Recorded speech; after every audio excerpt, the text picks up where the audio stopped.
from one of our guests this morning, who happens to be a Class 8 candidate in an otherwise if were it not for the pandemic, she would have already sat for her exams, or rather she would have been ready to sit for exams. That is none other than Judith Ntinyari, who is 14 years old, and she says, I'm in Class 8 and I prefer that we resume school next year so that we have a smooth transition as learners.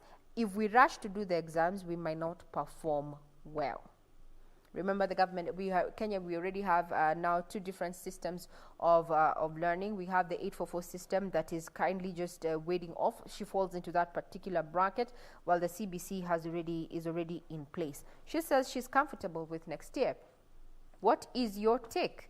Are we ready to take back our children back to school come next month?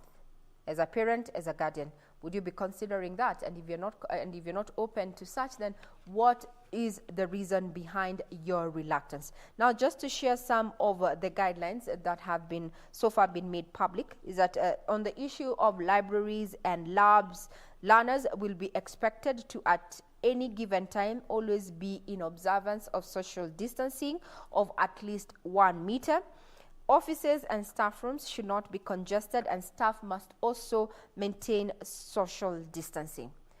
This brings the question to then public institutions, public schools where there's a high population of learners within that particular setup. What happens? Remember, we have highlighted, as a media has highlighted, schools where the students and pupils are learning under the trees. They do not have any desks to speak of. They share one washroom. Are we ready to change this before October? Can we change all this before October? Highlighting what our last recent guest, that is Mr. Leshore, because before he got cut off from Kajiado, is saying that the structures have not been set in place to support, the health protocols that have been laid out, as we continue waiting for the committee's recommendation or guidelines ahead of Saturday's deadline. This comes at a time when Kenya records 92 new cases of COVID-19 and 3 succumbed to the deadly virus. That is according to a report that we received 24 hours ago. Remember, we are still in the thick of things, with different factions saying that Wanjiko has gone back to normalcy, yet things are not normal yet. Now, the documents also spell out specific measures that will be put in place to address social distancing. Now, we're still waiting for a guest to log in. We're having a bit of an internet issue on our end. We had prepared a small feature just highlighting, issues of talent, how children are keeping themselves busy during this COVID-19 pandemic. For this particular story, this is a young man who is using art to just advocate for proactiveness among the youth, moving away from crime. He is a former street urchin who has decided to change things and for the better. He also doubles up as a child labor free, an anti-child labor ambassador. That introducing Fuljence Rabach. Here is his story.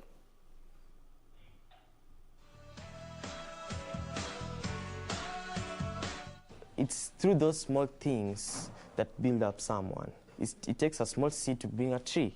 So in this talent of yours, you can use it to bring something good.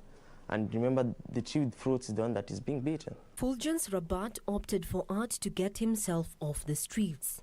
Like my whole life, since from my background, like from the streets until where I am today, I was just drawing, and though not career thing, I was just like drawing, placing them on the walls, yeah.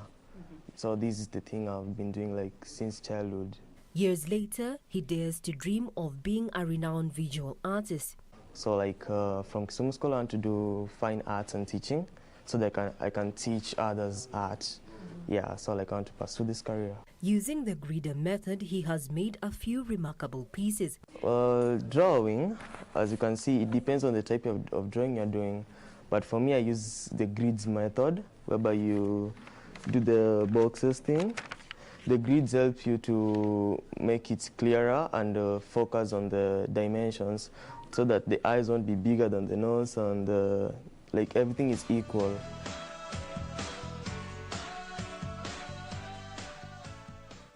Coming from an artistic background, he mentors fellow youth and is an advocate for proactive lifestyle, among them away from crime. My mom knows a bit of designing, so like I think it's in the blood, but due to my life back there, the streets thing, being there, I want